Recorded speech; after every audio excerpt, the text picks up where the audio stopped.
नमस्कार दोस्तों, स्वागत है आपका हमारे YouTube चैनल पर। मैं हूं अंशिका और आज हम सुनेंगे रामायण की एक और कहानी। इस कहानी में हम जानेंगे कि क्या माता सीता मंदोदरी की बेटी थी। माता सीता के जन्म को लेकर कई कहानियां प्रचलित हैं। कोई कुछ कहानी सुनाता है तो कोई कुछ। इसलिए साफ साफ कहना मुश्किल है कि सीता जी की माता कौन थी। सीता जी के जन्म से जुड़ी हम ऐसी ही एक प्रचलित कहानी सुना रहे हैं। एक बार लंकापति रावण के तप से खुश होकर भगवान ब्रह्मा वरदान मांगने को कहते हैं। रावण उनसे अमर होने का वरदान मांगता है। ब्रह्मा जी उसे अमर होने के अलावा कोई दूसरा वरदान मांगने को कहते हैं। रावण वरदान में मांगता है कि मुझे सुर, असुर, पिशाच, नाग, किन्नर या अप्सरा कोई भी न मार सके।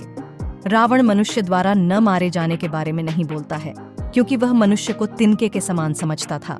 वरदान पाने के बाद रावण हर तरफ तबाही मचाना शुरू कर देता है। एक दिन वह दंडकारण्य नामक जगह पहुंचता है, जहां ऋषि मुनियों का निवास था। रावण को ऋषि मुनियों को मारना उचित नहीं लगा, लेकिन वो उन ऋषि मुनियों के रक्त को एक कमंडल में भरकर साथ ले जाता है। वह कमंडल गृत्समद ऋषि का था, जो पुत्री की लालसा में माता लक्ष्मी से प्रार्थना करते थे कि वह उनके घर पुत्री के रूप में जन्म लें।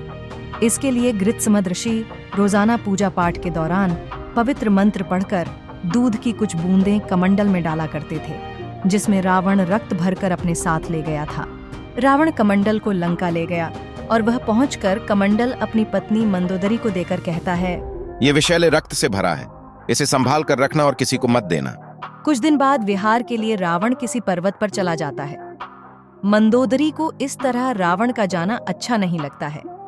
वो मृत्यु प्राप्त करने के लिए कमंडल में भरे विष का पान कर लेती है। कमंडल के रक्त को पीने के कुछ समय बाद मंदोदरी गर्भवती हो जाती है। गर्भवती होने के बाद मंदोदरी घबरा जाती है कि महल में मौजूद अन्य लोग उसके बारे में क्या सोचेंगे।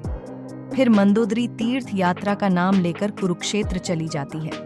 वहां मंदोदरी एक बच्ची को जन्म देती है, लेकिन लोक लाज के चलते वो उसे एक कलश में रखकर जमीन में दफना देती है।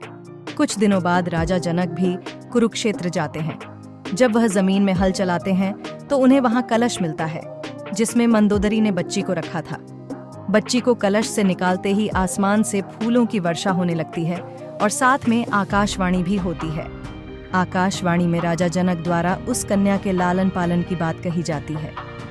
हल के सीत मतलब कि हल के आगे का नुकीला भाग से टकराने की वजह से कलश मिला था, इसीलिए राजा जनक ने कन्या का नाम सीता रखा। तो दोस्तों, हमने देखा कि माता सीता का जन्म कैसे हुआ। हम मिलेंगे अगली कहानी में, तब तक के लिए अलविदा। आपको यह कहानी कैसी लगी? यदि आपको पसंद आई हो तो लाइक करें और हमारे चैनल को सब्सक्राइब करना न भूलें। धन्यवाद। Please like and subscribe for more stories.